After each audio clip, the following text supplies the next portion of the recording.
अरे आग लगे, ये भी कोई जिंदगी है। सुबह से चिल्लम चिल्ली पुकार सुन के मैं तो तंग आ गई हूँ। अरे वो भी क्या दिन थे जब मैं गांव में रहा करती थी। पहले बड़ी सुखी थी मैं। पहले मेरी जिंदगी क्या थी और अब क्या हो गई है। शहर में तो लोग भेड़ बकरी की तरह जीते हैं। जीने का असली मजा तो गांव में है। क्यों, क्या हुआ माँ जी? आज गांव की बहुत याद आ रही है आपको? अरे हाँ बहू, शहर का जीना भी कोई जीना है। लोगों की आधी जिंदगी तो सड़कों के ट्रैफिक में निकल जाती है और यहाँ रखा ही क्या है। एक बात कहूं, दिल्ली शहर अब पहले जैसा नहीं रहा। क्या माँ, जब देखो गांव के गुणगान गाती रहती हो। ठीक है, इस बार ना बच्चों के कॉलेज की छुट्टियों में हम सब गांव चलेंगे, ठीक है? हाँ, ये ठीक है।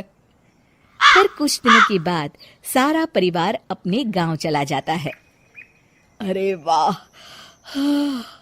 कितनी ताजी और साफ हवा है, कितनी शांति है यहाँ। चल बहू, अब बढ़िया सा खाना बना दे, मजे से आंगन में बैठ के खाएंगे। सुशीला गांव का माहौल देख बड़ी खुश होती है। 2 दिन के बाद गांव की कुछ औरतें सुशीला के घर आती हैं। बड़े दिनों के बाद गांव आई है सुशीला। हमें तो लगा कि तू शहर जाके गांव को भूल गई। और बतिया, तेरी बहू कैसी है? जरा मिलवा तो उससे। अरे मेरी बहू तो लाखों में एक है। बड़ी किस्मत वाली हूँ मैं जो मुझे जानकी जैसी बहू मिली है।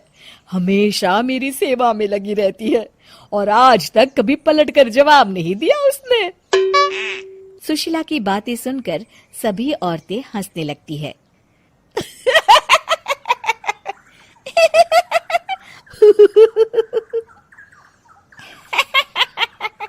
अरे कुछ भी बोले जा रही है।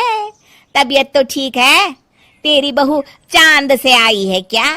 क्यों बहनों, दुनिया की कोई भी बहू अच्छी होती है क्या?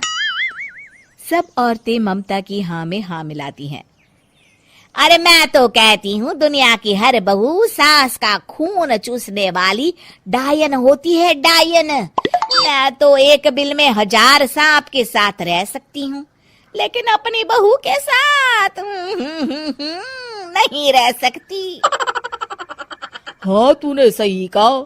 मेरी बहू तो तेरी बहू से भी 2 कदम आगे है। सब औरतों की बातें सुनकर ममता मन ही मन बड़बड़ाती है। अरे ये गांव सुधर गया, लेकिन औरतें नहीं सुधरी। अगर थोड़ी देर और इनकी बेवकूफी भरी बातें सुनूंगी तो मैं सच में पागल हो जाऊंगी। फिर सुशीला उन औरतों को घर से दफा कर देती है और राहत की सांस लेती है। अरे बहू, जरा बाम लाके मेरे सर पर तो लगा दे। उन औरतों की फालतू बातें सुनकर मेरा सर चकरा गया है। इस गांव की औरतों का तो भगवान ही मालिक है। फिर अगले दिन सुशीला की सास उससे कहती है, अरे बहू, तू यहाँ क्या आराम फरमाने आई है? आखिर ये तेरा ससुराल है। चल चल, घर के कामों में हाथ बटा। शहर में कुछ काम धाम तो करती नहीं है।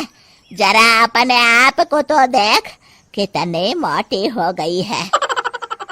सारा दिन घर का काम करने के बाद शाम को सुशीला, हाय मेरी कमर, हाय मेरे पैरों ने तो जवाब दे दिया।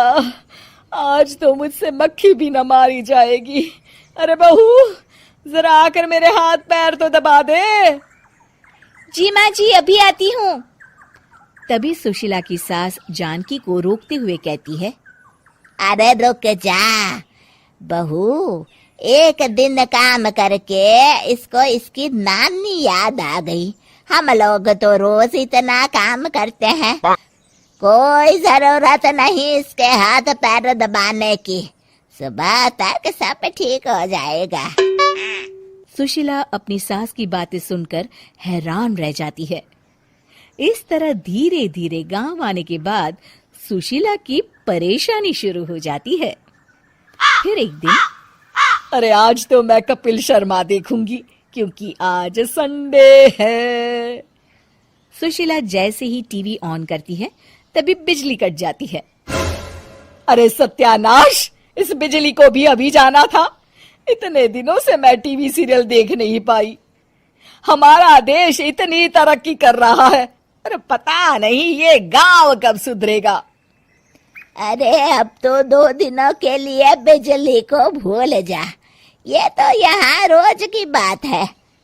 अब इस अंधेरे में रहने की आदत डाल ले। हाँ हे भगवान, अब क्या होगा? ऊपर से इन मच्छरों ने जीना हराम कर रखा है। दूसरी तरफ घर के काम कर करके और बिना किसी सुविधा के सुशीला तंग आ जाती है और उसे शहरी जीवन याद आने लगता है। क्यों माँ, मजा आ रहा है ना? अरे आपने ऐसी सूरत क्यों बना रखी है? मुस्कुराइए, अब हम गांव में हैं। मोहन के साथ जानकी भी अपनी सास की खिंचाई करती है। हाँ हाँ माँ जी, आप ही तो यहाँ की बड़ी तारीफ कर रही थी। फिर अभी तो कुछ ही दिन बीते हैं, वैसे भी अब तो आप यहीं रहने वाली है ना? अरे नहीं नहीं बहू, मैं एक दिन और यहाँ रुकी तो मर जाऊंगी। मुझे शहर ले चलो। क्या दिन थे, कितनी सुखी थी मैं वहां। ठीक है माँ, हम कल ही वापस शहर चले जाएंगे। इस तरह सुशीला शहर आ जाती है और फिर कभी दोबारा गांव जाने की जिद नहीं करती।